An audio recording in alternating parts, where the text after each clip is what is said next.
Half yearly का marks आपके final का मार्क्स डिसाइड करता है। जिसने भी ये बात आपसे कही है वो सरासर झूठ का है। सच में हाफ ईयरली का मार्क्स कभी भी फाइनल का मार्क्स डिसाइड नहीं करता।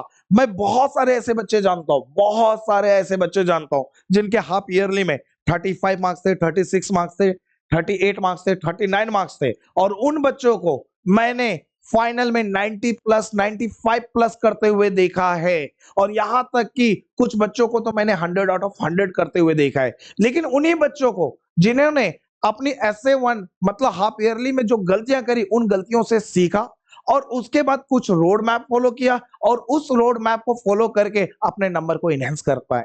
आज उन्हीं स्ट्रेटजी की बात करूंगा, उन्हीं रोड मैप की बात करूंगा जिससे आप अपने नंबर को 90 प्लस या 95 प्लस ले जा सको। लेकिन यार भैया अगर मुझे 100 में 100 करना है तो 100 में 100 करने के लिए बेटा कुछ बातें और भी ध्यान रखनी पड़ती है, क्योंकि 90 प्लस जाना कोई बड़ी बात नहीं है। आज के टाइम में बड़ा आसानी से 90 प्लस आ जाता है यार, लेकिन 90 के बाद जो एक एक नंबर जुड़ते हैं ना उसके लिए बड़ी मेहनत करनी पड़ती है, बड़ी मेहनत करनी पड़ती है, बहुत सतर्कता रखना पड़ता है ना। और कुछ छोटे छोटे टिप्स है ना उनको ध्यान में रखना पड़ता है। तो आज वो टिप्स मैं आपके साथ शेयर करने वाला हूं जिस टिप्स को मैंने फॉलो करके मैथ्स में 10th क्लास में 100 आउट ऑफ 100 स्कोर किया है ना। आज वो टिप्स आप सबके सामने शेयर करूंगा। लेकिन सबसे पहले बात करते हैं कि कौन सी स्ट्रेटजी है, कौन सा रोड मैप है जिसके कारण हम अपने नंबर को इनहेंस कर पाए।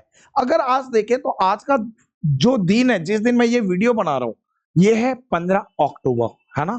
15 अक्टूबर, 15 अक्टूबर से लेकर के 15 अक्टूबर से लेकर के अगर 30 दिसंबर तक जाए, 30 दिसंबर तक जाए, है ना, तो टोटल के टोटल होते हैं 75 डेज। 75 डेज। आज यही 75 डेज को हम 75 हार्ट्स चैलेंज के रूप में करने वाले हैं, है ना। भैया ये 75 दिन कैसे? अरे यहां पे अप्रोक्स मान लो 15 डेज, है ना, यहां पे मान लो अप्रोक्स 30 डेज, और यहां पे अप्रोक्स मान लो 30 डेज, है ना। और इन सबको अगर प्लस करोगे तो आपको 75 डेज ही मिलने वाला है। उम्मीद है मेरी बात समझ में आ रही है। अब ये जो 75 दिन है ना भाई, ये जो 75 डेज है ना बच्चे, ये 75 डेज आपका पूरा 10th का रिजल्ट डिसाइड करेगा। अगर इसमें मेहनत कर लिया, इसमें एफर्ट डाल ली, और तरीके से एफर्ट डालना है, ऐसा नहीं कि भैया रगड़े जा रहे हैं कॉपी। अरे भाई अगर कॉपी रगड़ने से नंबर आता ना तो वो बच्चा जो रोज के रोज 10 से 12 घंटे पढ़ता है उसको CBSE का टॉपर होना चाहिए था। नहीं, आप देखोगे बहुत सारे ऐसे बच्चे जो 4 से 5 घंटे भी पढ़ते हैं और तरीके से पढ़ते हैं ना, तो वो 10 से 12 घंटे पढ़ने वाले बच्चे से ज्यादा स्कोर कर लेते हैं, है ना। इसी को कहते हैं स्मार्ट वर्क भाई, है ना। तो वो स्मार्ट वर्क और स्मार्ट तरीके से करना सीखेंगे, ठीक है। तो अब ये 75 डेज में करना क्या है, क्या क्या काम करना है। सबसे पहले सबसे पहला काम करो कि आपका क्लास 10th में देखो क्या सारे चैप्टर के नोट्स प्रिपेयर है आपके, और जैसे तैसे नहीं, प्रॉपरली, ठीक है। अब भैया एक बात बताओ, अगर मैं मैथ्स पढ़ाता हूं, मैं मैथ्स का टीचर हूं, है ना, मैथ्स आपको पढ़ाता हूं, तो अगर मैं आपको मैथ्स पढ़ा रहा हूं और मैंने आपको पढ़ाया, आपने नोट्स नहीं बनाया, जब फाइनल पेपर आएगा आपको तो क्या रिवीजन करोगे? मैथ्स की किताब, क्वेश्चन देखोगे? अरे भैया क्वेश्चन देखने से तुम्हें सॉल्यूशन आ जाएगा? नहीं ना, नोट्स तो होने चाहिए ना। तो सबसे पहले आप नोट्स प्रिपेयर करो। अगर आपके पास नोट्स है तो वेल एंड गुड, अगर नहीं है नोट्स तो नोट्स बनाओ। कैसे बनाए भैया? तो आप अपने टीचर्स की हेल्प लो। अगर आप ऑफलाइन पढ़ रहे हो तो ऑफलाइन टीचर की हेल्प लो, अगर आप ऑनलाइन पढ़ रहे हो तो ऑनलाइन हेल्प लो। और अगर ऑफलाइन वाला टीचर मदद नहीं करता तो क्या करो? कुछ मत करो, वन शॉट वीडियो देखो, जिसकी आपको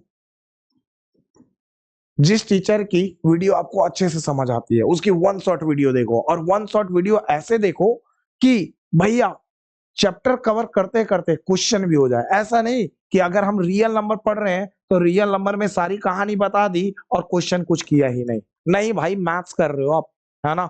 मैथ्स का कॉन्सेप्चुअल क्लियरिटी ही ऐसे होती है कि आपने एक कॉन्सेप्ट समझा तो उस कॉन्सेप्ट के बिहाफ पे आपके क्वेश्चंस होने चाहिए, है ना। अब ये कॉन्सेप्ट किया तो इसके बिहाफ पे आपको टीचर क्वेश्चंस करवाए। आप क्या करो, सबसे पहले अगर आपका नोट्स प्रिपेयर नहीं है तो नोट्स प्रिपेयर करो और अच्छे से प्रिपेयर करो। ठीक है भैया, इसमें तो बहुत टाइम लगेगा। अरे नहीं, इसीलिए तो बताया था 75 डेज मतलब 75 हार्ट्स चैलेंज। अब बताओ 10th में आपके पास टोटल कितने चैप्टर हैं? पहले चैप्टर पे चलते हैं ना। 10th में आपके पास कितने चैप्टर हैं टोटल? 10th में आपके पास टोटल चैप्टर 14 है ना, 14 चैप्टर है। ठीक, हर चैप्टर को 5 डेज दो। कितने डेज दो? 5 डेज।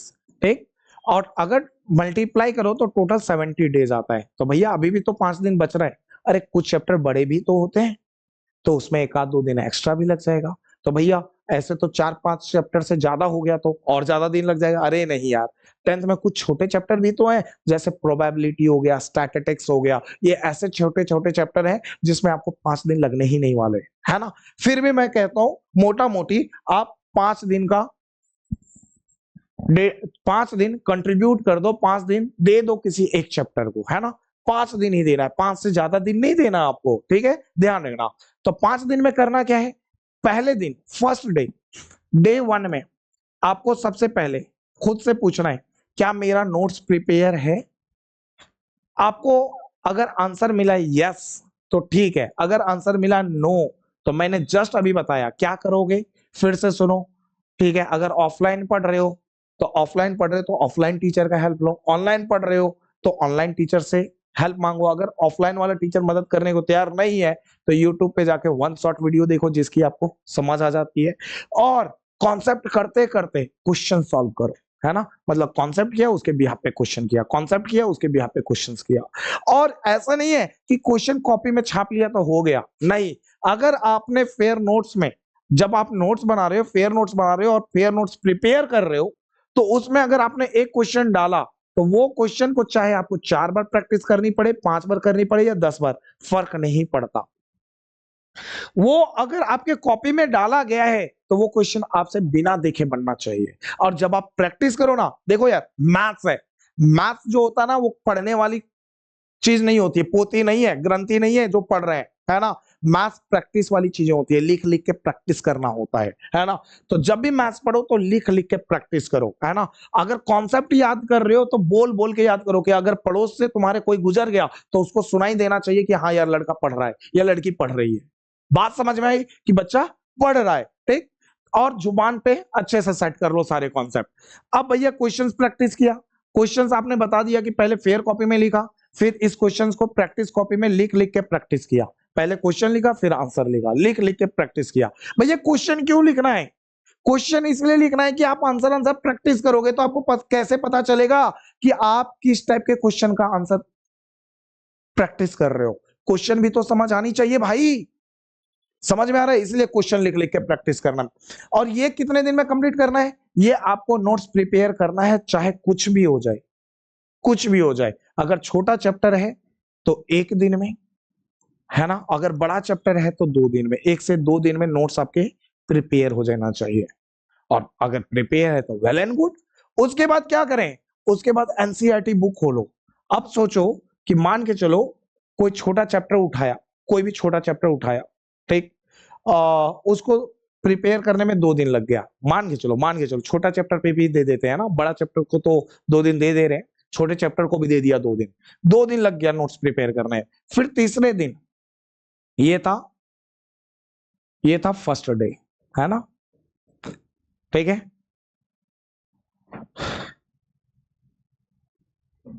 फर्स्ट डे की जगह फर्स्ट काम लिख देते हैं ना, first work, first work notes prepare में, जिसमें 1 से 2 दिन लग गया ना। अब सेकंड काम क्या करोगे? सेकंड वर्क आपका होगा, आप एनसीईआरटी पे जाओगे। किस पे जाओगे? एनसीईआरटी पे जाओगे। और एनसीईआरटी में जितने भी क्वेश्चंस है ना, हर क्वेश्चन को लिख लिख के या प्रैक्टिस कर करके खत्म करो भाई। तब तक प्रैक्टिस करो जब तक वो तुम्हें आना जाए, है ना। और इसको कितना दिन दें? इसको ज्यादा मत दो, बहुत कम दो। इसको मात्र एनसीईआरटी को 1 दिन में दो, 1 दिन से ज्यादा मत देना, है ना। और एनसीईआरटी में ज्यादा होते भी नहीं है क्वेश्चंस यार, 1 दिन में खत्म करो इसको, ठीक। उसके बाद क्या करें? उसके बाद थर्ड काम, ठीक है, थर्ड वर्क, तीसरा काम। तीसरा काम है आपको पीवाईक्यू लगाना, मतलब चैप्टर वाइज पीवाईक्यू की जो किताब आती है ना, उसको ले लो और चैप्टर वाइज पिछले 5 साल के पीवाईक्यू लगा लो, है ना। ये तीसरा वर्क है आपका, ठीक। क्या लगाना है? PYQ, ठीक। तो ये आपका कौन सा दिन था? 2 दिन यहां खत्म हो गया, ये तीसरा दिन खत्म हो गया, थर्ड डे, है ना। ये हो गया फोर्थ डे खत्म। अब फिफ्थ डे में क्या करोगे? तो चौथा काम करोगे फिफ्थ डे में। अब ये चौथा काम क्या है भैया? ये चौथा काम है टेस्ट देना, ठीक है। चैप्टर वाइज टेस्ट दो, ठीक है। चैप्टर वाइज आपको क्या देना है? 5वें दिन में टेस्ट देना है। अब 5वें दिन में टेस्ट दिया तो छठे दिन में उसको चेक मत करना, या भैया कोई किसी और से चेक करवाना है, नहीं खुद चेक करना है ना। तो आप टेस्ट दो। अब टेस्ट पेपर कहां से मिलेगा? अरे मार्केट में या ऑनलाइन बहुत सारे अवेलेबल है चैप्टर वाइज टेस्ट पेपर, है ना। किसी को भी उठा के कर लो, ठीक। अब मान के चलो तुमने 1 से सवा घंटे का टेस्ट दिया, मोटा मोटी 1 घंटे लिख देते हैं ना। आपने 1 घंटे का टेस्ट दिया, ठीक। अब आधे घंटे का ब्रेक लेने के बाद फिर ये जो टेस्ट दिया ना 1 घंटे का, इसको चेक करो। और चेक करने के बाद आप जेन्युइन तरीके से उसे में नंबर दो। सोचो कि अगर हम टीचर होते और किसी और बच्चे का कॉपी होता तो हम जेन्युइनली कैसे नंबर देते? जेन्युइन तरीके से अपने आप को नंबर दो। कॉमा तक की गलती है तो कॉमा भी काटो। क्यों? क्योंकि भैया स्टेप मार्किंग में नंबर कटता है ना। अच्छा, जेन्युइन तरीके से नंबर दिया, फिर देखो कि किस टाइप के क्वेश्चन मुझसे नहीं बने, उस टाइप के क्वेश्चन उस दिन दोबारा प्रैक्टिस कर लो, है ना। और इसके साथ हो जाता है आपका वो चैप्टर खत्म। क्लियर है ये बात है? अब ये 5 दिन जो आपने किया ना, ये 14 के 14 चैप्टर के साथ करना है आपको, 14 के 14 चैप्टर के साथ, ठीक है। आराम से टाइम देके करना है, बहुत टाइम है भाई अभी। टेंशन मत लो, ये हड़बड़ाओ मत कि मेरे पास कम टाइम बचा है, बहुत टाइम है, बहुत टाइम है ना। भैया ये काम हमने अक्टूबर, नवंबर और दिसंबर कर लिया, ठीक। अब हमारे पास जो बोर्ड का एग्जाम है वो तो फरवरी मिड से स्टार्ट होने वाला है, तो जनवरी फरवरी तो हमारे पास बचा हुआ है। हाँ बहुत बचा हुआ है, लेकिन क्या ऐसे छोड़ दे जनवरी फरवरी? अरे नहीं भाई, आपको करना है ना मैथ्स में 95 प्लस, है ना। तो उसके लिए कुछ और बातें ध्यान रखनी है। कुछ बातें और क्या ध्यान रखनी है? जनवरी और फरवरी में आपको करना है रिवीजन, रिवाइज करना है। क्या रिवाइज करें भैया? क्या रिवाइज करें? तो बताते हैं क्या रिवाइज करें, है ना। इसको थोड़ा सा, चलो, आपको करना है रिवीजन। अब क्वेश्चन आता है क्या रिवाइज करें भैया? कुछ तो होना चाहिए रिवाइज करने के लिए। हाँ, आपको रिवाइज करना है अपना नोट्स, है ना। उसके अलावा जो एनसीईआरटी की जो कॉपी अलग से बनाई है, एनसीईआरटी सॉल्व किया ना, तो एनसीईआरटी को अलग कॉपी में सॉल्व करना, उसको रिवीजन करना है। और क्या रिवीजन करना है? प्रीवियस ईयर क्वेश्चन, जो 5 साल के आपने प्रीवियस ईयर क्वेश्चन किए था ना, उनको रिवीजन करना है। अब ये रिवाइज कर लिया बस? अरे भाई, अभी तो तुमने रिवीजन करा है, आपने अभी क्या किया है? रिवाइज करा है। अब रिवाइज करके खुद को जज भी तो करो, क्योंकि अभी तक आपने जो 14 के 14 चैप्टर के जो टेस्ट दिए थे वो चैप्टर वाइज टेस्ट दिए थे। अब आपको क्या करना है? 10 सैंपल पेपर सॉल्व करने हैं, है ना। और कैसे? टेस्ट के जैसा, टेस्ट के जैसा। जैसे आप जब फाइनल पेपर देने जाओगे तो जो आपके फाइनल पेपर की टाइमिंग होगी वो लगभग 10 या 10:30 बजे की टाइमिंग होगी, है ना। मान के चलते हैं 10 बजे की टाइमिंग है, तो 10 बजे जब आप पेपर में देने घुसोगे तो आपका पेपर वापस खत्म कितने बजे होगा? 1 बजे। कितने बजे खत्म होगा? पेपर आपका खत्म होगा 1 PM पे, है ना। तो ये 3 घंटे का टेस्ट देना है आपको, मतलब फुल चैप्टर का। हाँ, फुल चैप्टर का 14 के 14 चैप्टर का जो पूरा पूरा सैंपल पेपर आता है उसको आपको सॉल्व करना है, ठीक। और टेस्ट के जैसा सॉल्व करना है। और एक और बात, जब घर पे पढ़ते हो ना तो अभी से आदत डालो कि कभी बेड पे लेट के नहीं पढ़ रहे हैं, है ना। बच्चों की आदत होती है, कभी बेड पे लेट लिया, कभी दोस्त से बातचीत करते हुए पढ़ लिया, चैट करते हुए पढ़ लिया, है ना। कभी टीवी देखते हुए पढ़ लिया है, कभी जीने पे बैठ के पढ़ लिया, सीढ़ी पे बैठ के पढ़ लिया, कभी बरामदे में पढ़ लिया। नहीं भाई, घर में एक कोना डिसाइड कर लो या एक जगह डिसाइड कर लो कि यहीं पे बैठ के पढ़ना है। साला खाएंगे पिएंगे जिएंगे यहीं पे कुछ महीने, है ना। डिसाइड कर लो यहीं पे जीना है। यही मेरा जो 10 बाई 12 का अगर कमरा है तो उसमें 1 बाई 2 का जो जगह है वो अपना है, हम उसी 1 बाई 2 के जगह में रहेंगे, है ना। ये डिसाइड कर लो। और टेस्ट भी वहीं पे बैठ के देना है आपको, ठीक। तो 10 बजे आपने टेस्ट स्टार्ट किया, आपका टेस्ट 1 बजे खत्म हो गया। फिर क्या करो? 1 से 2 का ब्रेक ले लो, आराम से, थोड़ा रेस्ट भी तो चाहिए, है ना। उसके बाद टेस्ट पेपर को चेक करो भाई, ठीक। और टेस्ट पेपर को चेक करने के बाद मैंने क्या लिखा है वो सुनो। जिस चैप्टर के क्वेश्चन नहीं बने वो चैप्टर वीक है, उसे रिवाइज करो फिर से, खासकर उस टॉपिक को जिसके क्वेश्चन नहीं बने थे। मतलब समझे? अगर आपने टेस्ट दिया और टेस्ट में से 80 में से आपके 50 मार्क्स आए, तो 30 मार्क्स तो कहीं ना कहीं कटे हैं ना। तो वो देखो कि 30 मार्क्स किस में कटे। ठीक है, कौन से चैप्टर का क्वेश्चन था, मतलब वो चैप्टर आपका वीक है, और उस चैप्टर में किस टॉपिक का क्वेश्चन था, वो टॉपिक खासकर आपका वीक है, उस टॉपिक का जाओ फिर से नोट्स निकालो, रिवीजन करो, एनसीईआरटी में देखो क्या क्वेश्चन है, पीवाईक्यू में क्या क्वेश्चन है, अगर है तो अच्छी बात है, और नहीं है तो उस टाइप के 2 से 3 क्वेश्चन एक्स्ट्रा बना लो। बस इतना ही करना है, और इतना ही करते आपका पता है नंबर जो है ना मैथ्स में, वो आराम से 95 प्लस घुस जाएगा मैथ्स में, 100 आउट ऑफ 100 में, सॉरी 100 में से 95 प्लस घुस जाएगा, है ना। 100 में से आप 95 प्लस कर लोगे। भैया 100 आउट ऑफ 100 करना है तो क्या करें? 100 आउट ऑफ 100 करने के लिए आपको ये भी ध्यान रखना पड़ेगा कि आपकी कॉपी कैसी है। मतलब ये कि जो टॉपर्स टाइप के बच्चे हो ना, जो मैथ्स में 100 आउट ऑफ 100 करते हैं, वो अपने कॉपी किताब की बड़ी रिस्पेक्ट करते हैं, बहुत रिस्पेक्ट करते हैं, बड़े तौर तरीके से रखते हैं। उनका जो रूम होता है जहां पे वो पढ़ते हैं, वहां पे कॉपी किताबें अलमारी में बड़े तरीके से अरेंज होता है। वो टाइम टेबल से पढ़ते हैं, वो जो पेन यूज करते हैं वो एक तरीके का पेन यूज करते हैं, बार बार पेन चेंज नहीं करते, क्योंकि उससे राइटिंग पे इम्पैक्ट पड़ता है। ठीक। उसके अलावा जब वो ये सारी चीजें जो आपको बताया है, ये सारी स्ट्रेटजी वो तो अपनाते हैं, ये सब करते ही करते हैं साथ में। ठीक है, जो प्रेजेंट ऑफ माइंड है पेपर में वो भी रखते हैं, और जो पेपर है ना वो 3 घंटे में वो ना खत्म करके वो सोचते हैं कि मेरा जो पेपर है ना फाइनल पेपर, वो 2 घंटे का ही होगा, और 1 घंटा वो बैठकर क्या करते हैं पता है?